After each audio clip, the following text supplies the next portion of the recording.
કેમ છે વિદ્યાર્થી મિત્રો? મજામાં હશો?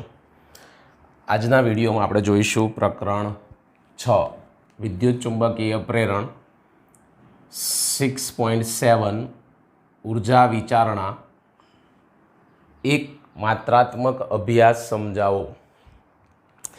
આની અંદર આપણી પાસે બે પ્રશ્ન છે. તો પહેલો પ્રશ્ન આપણને શું કહી શકે એ પહેલાં સમજીએ.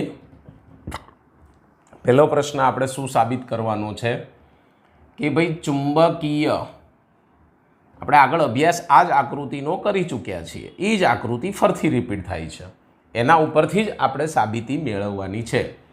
તો ચુંબકીય ક્ષેત્રમાં લંબરૂપે ગતિ કરતા વાહકમાં બાહ્ય બળ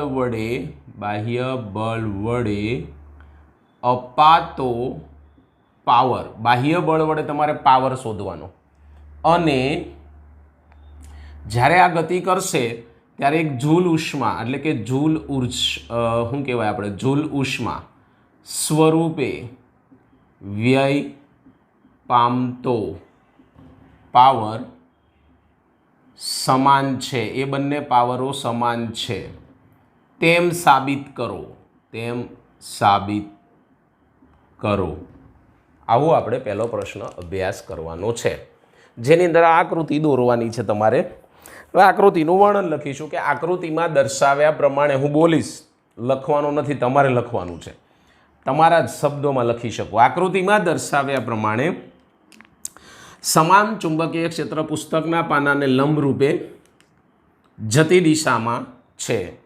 તેમાં એક બે ભુજાઓવાળો યુ આકારનો સળિયો મૂકવામાં આવેલો છે. એ સળિયા ઉપર એક બીજો મુક્ત સળિયો PQ મૂકવામાં આવે તો લંબચોરસ PQRS ની રચના થાય છે. કોની રચના થાય છે? PQRS ની રચના થાય છે. હવે આ જે PQ સળિયો છે આના ઉપર સરકાવવાનો છે. શું કરવાનો છે? સરકાવવામાં આવશે. શું કરવામાં આવશે? સરકાવવામાં આવશે. બીજી એક વસ્તુ કે આપણે આ જે યુ આકારનું જે સળિયો છે, યુ આકારના સળિયાનો અવરોધ અવગણવામાં આવે છે. અવગણો. શું કર્યું મેં? આ જે સળિયો છે, આ જે યુ આકારનો, એનો અવગણ્યો, પરંતુ PQ સળિયાનો અવરોધ ધારો કે સ્મોલ આર છે. કેટલો ધારી લીધો મેં? સ્મોલ આર ધારી લીધો. કોનો? PQ સળિયાનો અવરોધ મેં સ્મોલ આર ધારી લીધો છે. જ્યારે તમે આને વી વેગથી ગતિ કરાવશો એટલે શું થશે? જેવો વી વેગથી ગતિ કરાવશો એટલે આ બે છેડા, એટલે કે આ છેડો માઇનસ એટલે કે ઋણ બની જશે, ઋણ ધ્રુવ આવશે, આ છેડા ઉપર ધન ધ્રુવ આવશે, એટલે આમાંથી પ્રવાહ I વહે છે આ લૂપમાંથી, અને આ બે છેડામાં પ્લસ માઇનસ હોવાથી બેટરી તરીકે વર્તે છે, એટલે પ્રેરિત EMF ઉત્પન્ન થાય છે. એટલે પહેલું જ કામ લખીશું કે જ્યારે સળિયાને વી વેગથી ગતિ કરાવવામાં આવે છે ત્યારે આ બંધ લૂપના એટલે કે P અને Q છેડા વચ્ચે, P અને Q છેડાઓ વચ્ચે ઉદ્ભવતું પ્રેરિત EMF E is equal to BVL. યાદ કરો સર, આપણે તો આ માઇનસ લઈએ છીએ BVL. હા, અહીંયા માઇનસ નિશાની અવગણેલી છે. માઇનસ નિશાની લેન્સના નિયમની હાજરી સૂચવે છે. તમને પણ ખબર છે ને બધાને ખબર છે. ઓકે, અહીંયા સુધી ખ્યાલ આવી ગયો હશે તમને. આગળ વધીશું. હવે એમ કહે છે કે આ તો બરોબર છે, આનો અવરોધ તમે શું લીધો છે? તો કે ભાઈ સ્મોલ આર. અંદરથી પ્રવાહ વહે છે, તો અહીંયા આપણે કહી શકીએ કે ભાઈ ઓહમના નિયમ અનુસાર, આ પ્રશ્નનો જવાબ છે હો ભાઈ, પછી અહીંથી ના લખતા. ઓહમના નિયમ અનુસાર ઓમભાઈનો નિયમ છે, આપણી પાસે એક વૈજ્ઞાનિક છે ઓમભાઈ, એનો નિયમ છે. ભાઈ નથી લખવાનો, તો મજાક ચાલે છે. અહીંયા કહી શકીએ કે આઈ બરાબર વહેતો પ્રવાહનું સૂત્ર E/r. આ કિંમત આની અંદર મૂકી દઈશ એટલે BVL/r. અહીંયા ઋણ નિશાની અવગણેલી છે એવું લખવું હોય તો પણ તમે લખી શકો છો. ઓકે, અહીંયા સુધી તમારે કહી દેવાનું, આને કહી દેવાનું સમીકરણ 1. નંબર તો જરૂર નથી પણ આ તો આપી દઈએ, સમીકરણ નંબર 2. એટલે ક્યાંય આપણે અટવાઈએ નહીં એટલા માટે. હવે તમારે ચુંબકીય ક્ષેત્રને લંબ રૂપે આ જે પી સળિયો PQ સળિયો છે એની લંબાઈ કેટલી છે L, એને તમારે ગતિ કરાવવાની છે. શું કરાવવાની છે? ગતિ. ગતિ કરાવવા માટે એના ઉપર બળ લગાડવું પડશે. માટે લખીશું PQ સળિયા પર લાગતું બળ F = કયું બળ લાગે છે તે જ અમે આગળ ભણી ચૂક્યા છો. બિલવાળું બળ BIL sin થીટા. શું લેવામાં આવે છે? sin theta. કેમ sin થીટા સર? તો તમને કહી શકું કે આ સૂત્ર આગળ આવી ગયું છે. B સદિશ ક્રોસ I આગળ હોય છે, ક્રોસ L સદિશ ક્રોસ કાઢો એટલે sin થીટા આવશે. જ્યાં થીટા એટલે લંબ છે એકબીજા સાથે લંબ, તો હું એમ કહી શકું sin 90. sin 90 શું થઈ જાય? 1 થઈ જાય. માટે F = BIL એટલું વધે. સમીકરણ નંબર 3.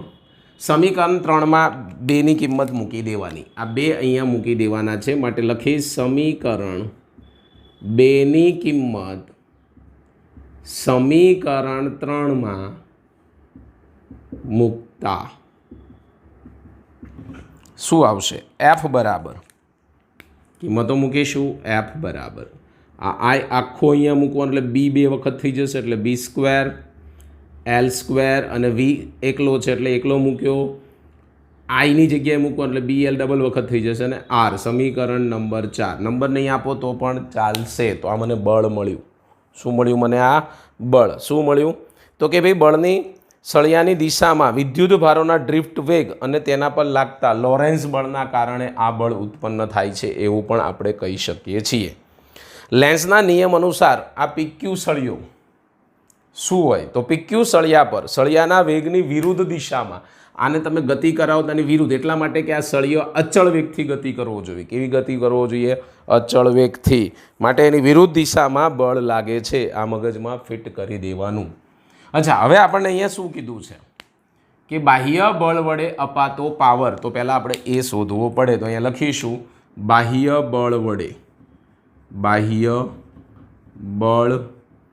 વડે ઉદ્ભવતો પાવર. હું તો આવું લખીશ, ઉદ્ભવતો પાવર. જેને તમે શું કહેશો એની સંજ્ઞા શું છે? તમને બધાને ખબર છે કે ઉદ્ભવતા પાવરની સંજ્ઞા શું છે? તમે કહી શકો છો એની સંજ્ઞા. F બરાબર કયું સૂત્ર લેવાનું છે? તો સોરી, ઉદ્ભવતો પાવર છે એટલે અહીંયા P લેવાનું. P બરાબર F × V.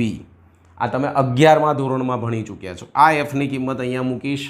માટે P બરાબર આ V આની જોડે ગુણાઈ જાય એટલે આવું મળશે B² L² V²/r. સમીકરણ નંબર 5. સમીકરણ નંબર 5. આ પહેલું સૂત્ર મને મળી ગયું. કોના કારણે?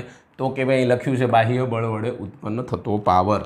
સેકન્ડ કીધું છે જૂલ ઉષ્મા રૂપે વ્યય પામતો પાવર. તો હવે આપણે એનું ટાઇટલ આપી દઈશું જૂલ ઉષ્મા વડે ઉષ્મા સ્વરૂપે એવું લખો તો પણ ચાલશે વ્યય પામતો પાવર. વ્યય પામતો એને PJ કહીશ. જૂલ છે એનો એકમ એટલે અહીંયા આપણે PJ અથવા ગમે તે નામ આપો, P' આપો તો પણ ચાલે. આનું સૂત્ર શું? તો વ્યય પામતા પાવરનું સૂત્ર છે I² અને એનો અવરોધ R. શું લઈએ છીએ? I²R. તમારી પાસે આઈનું સૂત્ર અહીંયા છે એટલે કે સમીકરણ 2ની કિંમત મૂકીશ એટલે PJ = આનો વર્ગ કરીને મૂકવાનું છે. માટે અહીંયા પહેલાં લખીશ B² V² L² R² × R. એક R ઉડી જશે. માટે કહી શકાય PJ બરાબર B² V² L² R. સમીકરણ નંબર 6. જોઈ લો બંને કેવા આવ્યા? સરખા. માટે સાબિત થઈ ગયું. માટે કહી શકાય કે સમીકરણ 5 અને 6 પરથી સમીકરણ 5 અને 6 પરથી શું કહી શકાય? P બરાબર PJ. એટલે આનો મિનિંગ શું? તો લખી નાખવાનું. સાબિત થાય છે કે સમાન ચુંબકીય ક્ષેત્રને લંબ રૂપે આ અંદર જાય છે, આ ચુંબકીય ક્ષેત્ર અંદર જાય છે, આ સળિયો આમ ગતિ કરે છે, તો લંબ રૂપે ગતિ કરતા વાહક પર તમે અહીંયા બાહ્ય બળ લગાડો છો, એના વડે ઉત્પન્ન થતો પાવર અને આ ગતિ કરે એટલે એનો અવરોધ આર હોય તો ઉત્પન્ન થતો પાવરનો વ્યય, બરાબર, ઉષ્મા રૂપે વ્યય થતો પાવર પીજે, બંને કેવા મળે છે? સમાન મળે છે. આ સાબિત થયું. તમને પ્રશ્ન આ રીતે પૂછી શકે. ખ્યાલ આવી ગયો? ડાયરેક્ટ પણ કહી શકે, પણ ચુંબકીય ક્ષેત્રના લંબ રૂપે ગતિ કરતો એવો એ તો શબ્દ એને વાપરવો જ પડે તો જ આ આવે, બાકી તો ઘણી બધી થિયરીઓ પણ સાબિત થઈ શકે છે. તો આટલું લખવાનું છે આની અંદર. ઓકે, આની અંદર હજી બીજો એક પ્રશ્ન છે કે શું છે પ્રશ્ન?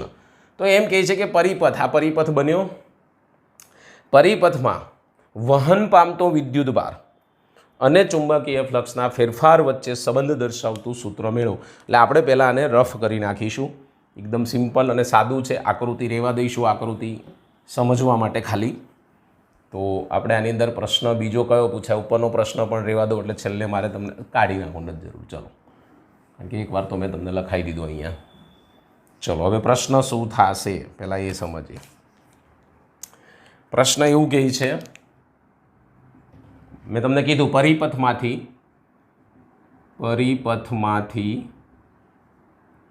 વહન પામતો અથવા વહન પામતા વિદ્યુત ભાર અને ચુંબકીય ફ્લક્સ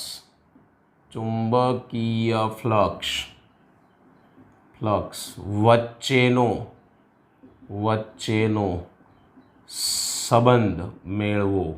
ખાસ પ્રશ્ન સમજો વિદ્યાર્થી મિત્ર. જો પ્રશ્નમાં ખબર નહીં પડે તો દાખલા જવાબમાં શું લખવું એ ખબર પડશે નહીં તમને, અને ખોટું પડશે. તમને એમ થશે હું લખીને આવ્યો છું પણ માર્ક્સ કેમ ન આવ્યા? એનું મુખ્ય રીઝન કે પૂછ્યું હોય કંઈક અલગ અને લખીને આવો છો કંઈક અલગ. બતાવો કે અથવા સાબિત કરો કે, દર્શાવો કે, આવો ગમે તે શબ્દ વાપરી શકે, પ્રેરિત વિદ્યુત ભાર એ ચુંબકીય ફ્લક્સમાં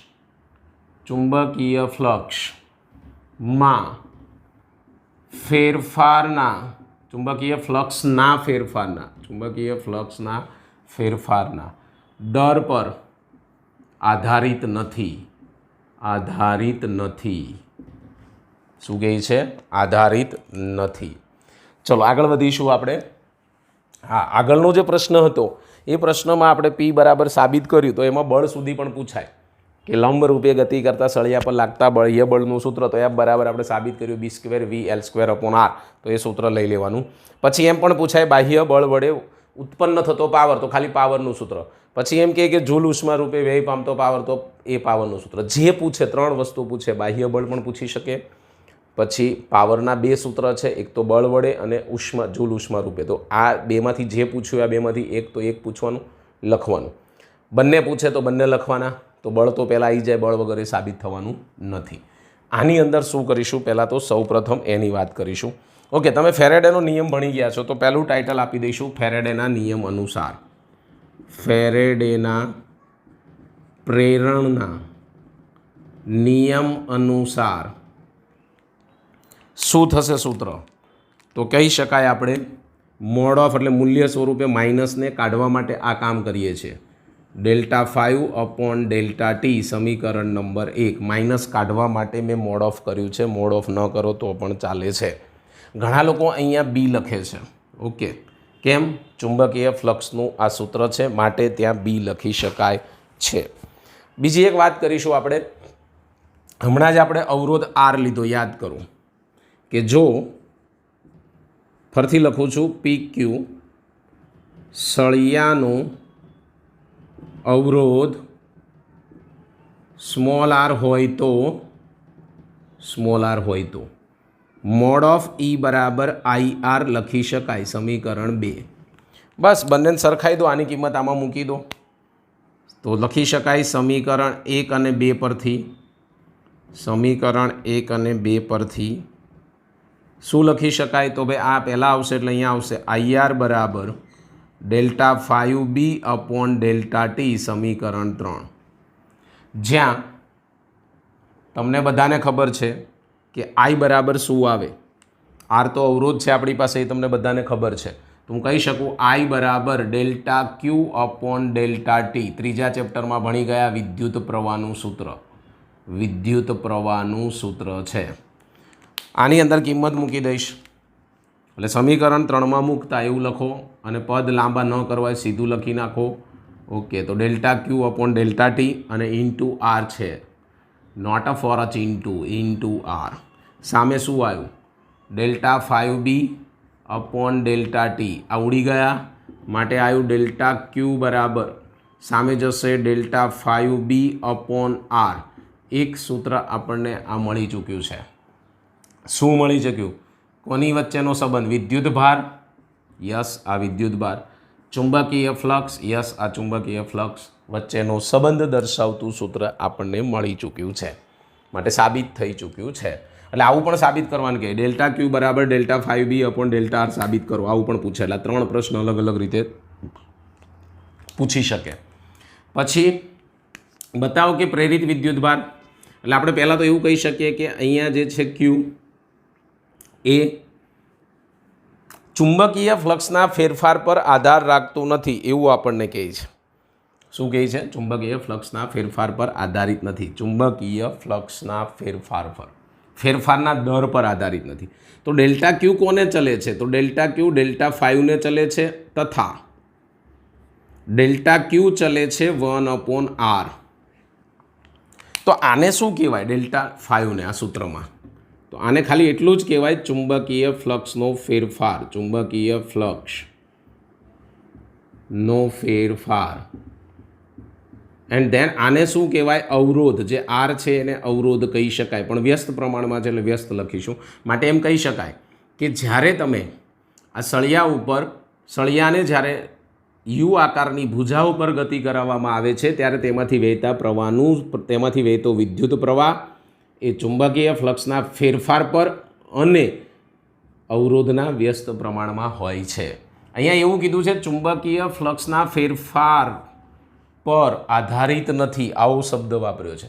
મેં અહીંયા ભૂલ કરી છે કે અહીંયા ચુંબકીય ફ્લક્સના ફેરફારના દર પર આધારિત નથી. દર એટલે શું સાહેબ? આ દર એટલે ઉંદરનું દર?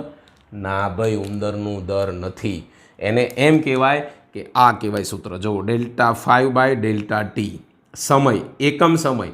આ દર એટલે સમય તરીકે લીધું કહેવાય. શું કહેવાય? સમય. એટલે એકમ સમયમાં ઉત્પન્ન થતું ચુંબકીય ફ્લક્સ એવું આપણે કહી શકીએ છીએ.